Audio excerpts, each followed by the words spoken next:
bukas at magpakailanman. Nung iniwan tayo ng papa mo, saktan ako para sa'yo. Pero yung ngayon, sa Papa Romy mo, sobrang sakit. Ito nga pala si Tito Fernando. Siya yung sinasabi ko sa'yo na kaklase ko dati. Karamihan sa atin ay may kinagis ng ama at ina sa ating tahanan, hindi po ba? Maaaring may isa tayong magulang na ng ibang bansa para maghanap buhay o di kaya masakit pero't maagang pumanaw ang isa sa kanila. O marahil, nagkahiwalay sila at naiiwan tayo sa ating ina. Ito ang naging sitwasyon ng anak sa ating totoong kwento ngayong gabi. Pero kakaiba ito dahil hindi lang isa, hindi lang dalawa, kundi 3 ang nakagisnan niyang mga lalaki sa buhay ng kanyang ina. Ako, paano kaya nangyari yun? At sino kaya sa 3 lalaking iyan ang mananatiling ama niya? Sino naman kaya ang pipiliin ng kanyang ina sa huli? Yan ang pakatutukan natin sa aming nakatutuwang episode na pinamagatang 3 ang tatay ko. The Christine Lara Mercado Story. Ay, naku, Diyos niyo. Ito, anak, ikaw nga. Tulungan mo ako, Mainit, mainit. Ano ba? Saan ako to? Oh my God.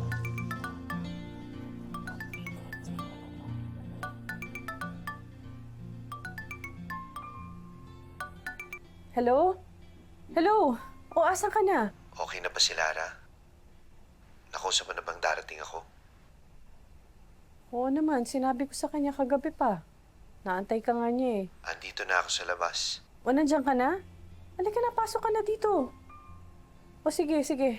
Okay. Nandiyan na yung papa mo, anak.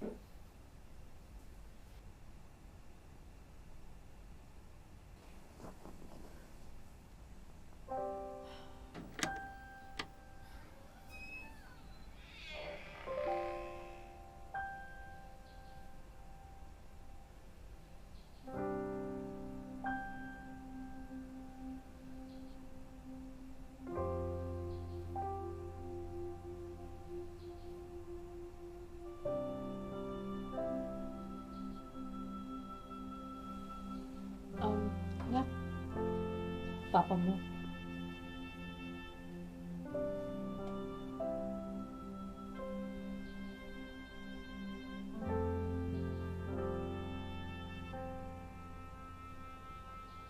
Papa?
Lara, totoo ba na mula pagkabata mo, hindi mo nakitang o nakasama ang totoo mong ama? Opo, nung kinalakihan ko na po, madalas lang po kung sinasabihan po ng mga kapitbahay po namin na hindi yun yung tatay mo.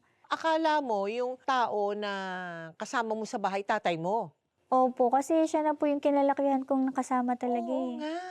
Anong explanation ng mother mo? Nung kinonfirm ko po kay mama na sabi ko, hindi po ba siya yung si papa ko talaga? Sabi niya, Oh. oo, hayaan mo na yung una mong papa, wag mo nang isipin yun. Oo, tinanggap mo naman agad. Wala kang... Hindi ko po kasi nung una matanggap na bakit po ako, parang wala po akong sariling tatay. Oh, so kailan kayo magkikita ng papa mo, Lara?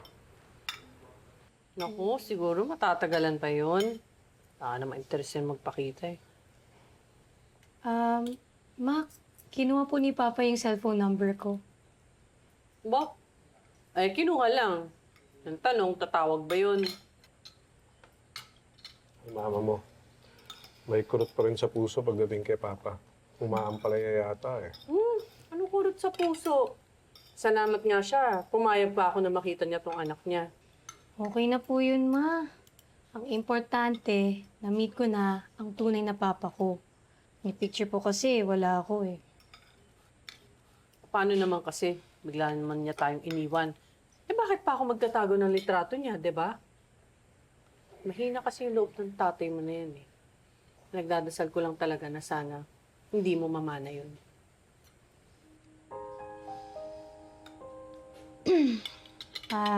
Excuse me po, Papa Romy. Mag-review lang po ako.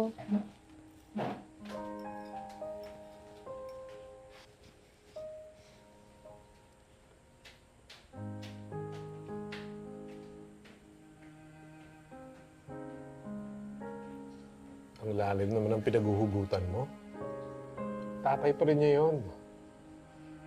Tuloy, sumama pa loob ng anak mo. Kainis kasi isipin eh. Feeling ko kasi parang inanakan lang ako tapos iniwan.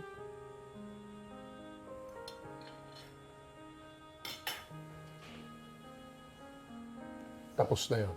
Ibang chapter na tayo ngayon. Si Lara na lang ang connection mo sa kanya. Tsaka,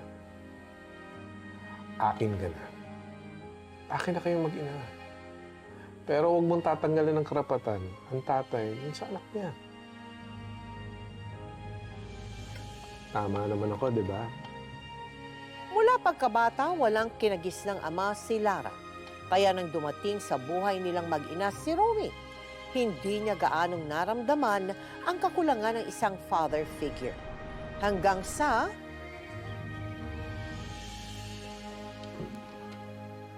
Ma, I'm home! At may dala akong pasalubong. Siyempre, galing kay Lola at Lola, kay Papa. Ito, may sapin-sapin, may suban. Napakasarap, Ma. Tikman mo. Excited ako. Kasi medyo ano nga ako, pero okay lang. Alam mo, Ma, napakabait talaga ni na Lolo at Lola. Nagulat nga ako eh. Kasi nung una, medyo natakot ako. Pero in fairness, napakaba... Hello? O, asan ka? Bakit ngayon ka lang tumawag? Ano ka ba? Kanina pa ako text na text sa'yo eh. Hindi. Ano ka? Sinabi nga hindi ka nga nadaan dun eh. Ano ka ba? Huwag ka nga sinungaling. Mabihira ka naman eh. Ano ba yung totoo? Siguro nga totoong may babae ka, no? Eh, asan ka? Hindi ako magdududa kung walang pagdududahan. Pinagtatakpa ka pa ng nanay mo. Pinupunsit ka pa niya dyan sa kabababae mo. Pwede ba huwag mo nang idama yung nanay dito? Yung malisyoso mong pag-iisip pag gumagawa ng kwento eh. Kaibigan ng pinsan ko yung taga-Japan at tinulungan ko lang. Sa anak ng pesto naman talaga, oh. Ilang ka mag-anak pa gagamitin mo dyan sa palusot mo dyan sa relasyon niya ng... Kapayukin yun! Wala nga ang karelasyon! Aminin mo! Wala! Huling-huli ka na eh! Sinungaling ka! Alam mo, bahala ka sa buhay mo! sige. Ay, maligis ka sa selo! Oh, bahala ka din! Ay, sige na! Sinungaling!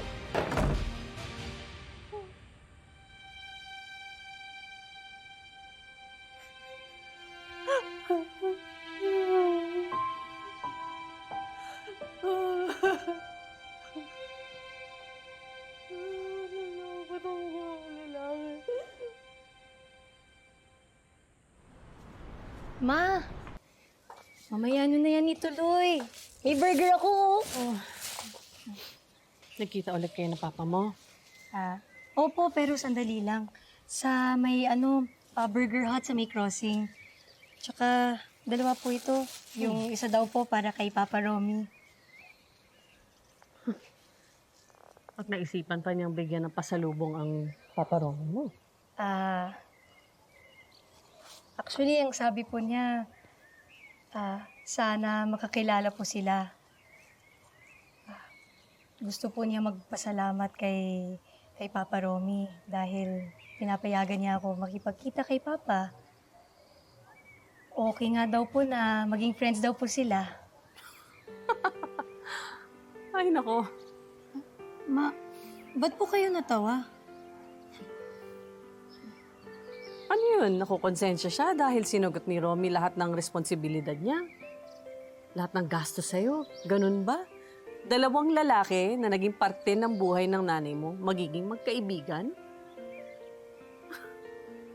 Okay naman po yan, di ba, Mama? May ibang pamilya naman si Papa. Tsaka, ang gusto lang naman po ni Papa, na magkaayos-ayos na po tayo. Pati po sila ni Papa Romy. Naniwala ka naman. Alam mo anak, huwag kang pipili ng lalaki na kagaya ng papa mo. Walang paninindigan. At gaya ng Papa Romy mo, na marupok at taksil. Anong ibig niyong sabihin?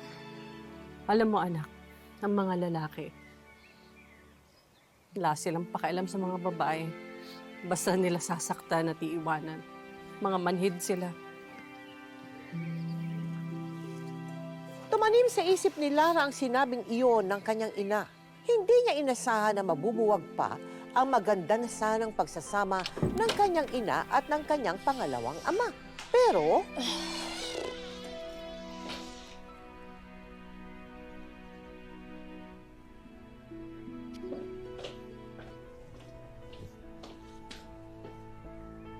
Pa, saan po kayo pupunta?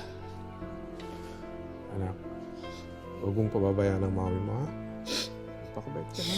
Pa, sagutin mo muna ako. Saan po kayo pupunta? Pa, sagutin mo na po ako. Saan po kayo pupunta? Iiwan niyo po ba kami? Parang ito ang tatay ko noon. Paano mo kami ni Mama? Paano mo kami?